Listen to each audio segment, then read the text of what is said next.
Hello my dear students, welcome to Study Learners Institution. I am Aryan Singh, the teacher of Hindi in Study Learners Institution. इस channel को like करें, share करें, subscribe करें और bell icon को press करना ना भूलें. In this video, we will understand Hindi Spurs Part 2 Meera की पद जो कि पद्य भाग का है. तो शुरुआत करते हैं. हम मीरा के बारे में जानते हैं. हम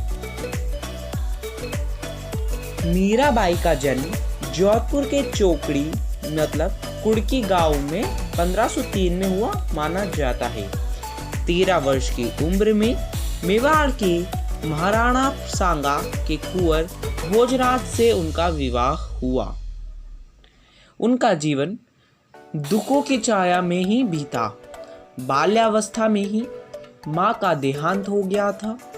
विवाह के कुछ ही साल बाद पहले पति, फिर पिता और एक युद्ध के दौरान ससुर का भी देहांत हो गया. भौतिक जीवन से निराश मीरा ने घर परिवार त्याग दिया और वृंदावन में डेरा डाल पूरी तरह गिरधर गोपाल कृष्ण के प्रति समर्पित हो गई. मध्यकालीन भक्ति आंदोलन की आध्यात्मिक प्रेरणा ने जिन कवियों को जन्म दिया उनमें मीराबाई का विशिष्ट स्थान है. इनके पद पूरे उत्तर भारत सहित गुजरात, बिहार और बंगाल तक प्रचलित हैं. मीरा हिंदी और गुजराती दोनों की कवयित्री मानी जाती हैं. संत रैदास की शिष्या मीरा की कुल 7-8 कृतियां ही उपलब्ध है. मीरा की भक्ति दैन्य और माधुर्य स्वभाव की है. इन पर योगियों, संत और वैष्णव भक्तों का सम्मिलित प्रभाव पड़ा है. मीरा के पदों की भाषा में राजस्थानी, ब्रज और गुजराती का मिश्रण पाया जाता है. वही पंजाबी, खड़ी बोली और पुरी के प्रयोग भी मिल जाते हैं. तो हम पहले मीरा का फर्स्ट पद पढ़ते हैं. इसमें मीरा क्या बोलती है? हरि आप हरो जनरी भीर, द्रौपदी लाज राखी आप बढ़ायो चीर. भगत कारण रूप नर हरि, धरियो आप शरीर. बुढ़तो गजरा राख्यो काटी कुंजर पीर. दासी मीरा लाल गिरधर हरो मारी भीर. इस पद में मीरा ने अपने आराध्य देव श्री कृष्ण से आप सबकी रक्षा करने की प्रार्थना की है. वह कहती है, हे प्रभु, आप लोगों के मन की पीड़ा को दूर करो.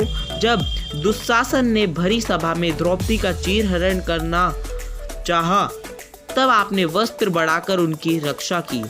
आपने भक्त प्रहलाद की रक्षा करने के लिए नरसिंह का रूप धारण कर लिया था और उसके प्राणों की रक्षा की थी.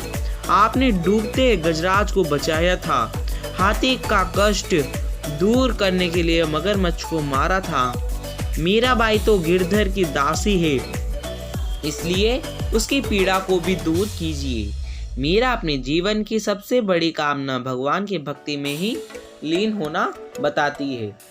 अब हम बात करते हैं दूसरे पद की. दूसरे पद की. श्याम माने चाकर राखो जी. श्याम माने चाकर राखो जी. गिरधारी लाला माने चाकुर राखो जी. चाकर रहुस्यु बाग लगास्यु, निथ उठ दर्शन पास्यु. बिंद्रावनरी कुंज गली में गोविंद लीला रागास्यु. चाकरी में दर्शन पास्यु, सुमरण पास्यु खर्ची. भाव भक्ति जागिरी पास्यु, तीनू बास्ता बसरसी. मीरा कृष्ण की चाकरी करने की इच्छा प्रकट करते हुए कहती है कि हे कृष्ण, मुझे अपनी दासी बना लो. हे गिरधारी लाल, तुम मुझे अपनी दासी बना लो. मैं दासी बनकर तुम्हारे लिए बगीचे लगाऊंगी. इससे मैं प्रतिदिन सुबह उठते ही तुम्हारे दर्शन पा सकूंगी. मैं वृंदावन के कुंज गलियों में श्री कृष्ण की लीला का गुणगान कर सकूंगी. चाकरी करते हुए दर्शन का अवसर मिलेगा. नाम स्मरण रूपी खर्ची मिलेगी. भाव भक्ति रूपी जागीर प्राप्त होगी. इस प्रकार 3 बातें पूरी हो जाएंगी. मोर मुकुट पीतांबर सोहे गलवे जंती माला।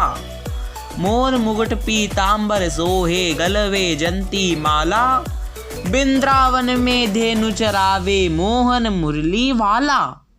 ऊंचा ऊंचा महल बनाऊ बीच बीच राखू बारी। सांवरियारा दर्शन पास्यु पहर कुसुम्बी साड़ी। आधी रात प्रभु दर्शन दीजियो जमुना जी रे तीरा। मीरा रा प्रभु गिरधर नागर हिवड़ो घणो अधीरा। श्री कृष्ण के रूप सौंदर्य का वर्णन करते हुए कवियत्री कहती हैं कि श्री कृष्ण के सिर पर मोर पंख युक्त मुकुट सुशोभित है। गले में वैजंती माला है। वे वृंदावन में कुएं चराते हैं, मतलब गायें चराते हैं और मनमोहनी मुरली बजाते हैं। मीरा ऊंचे ऊंचे महल बनाकर उसमें खिड़कियां बनवाना चाहती है ताकि उन्हें श्री कृष्ण के दर्शन प्राप्त हो सके। वे लाल रंग की साड़ी पहनकर सांवले प्रभु के दर्शन पाने की इच्छा व्यक्त करती हैं। वे श्री कृष्ण से प्रार्थना करती हैं कि हे प्रभु, तुम आधी रात के समय मुझे यमुना जी के किनारे दर्शन देना आना। हे गिरधर, मेरा मन आपसे मिलने के लिए अत्यंत व्याकुल है। आप मुझे दर्शन अवश्य दीजिए। यहाँ पर हमारे पूरे पद कंप्लीट हो जाते हैं। Thank you.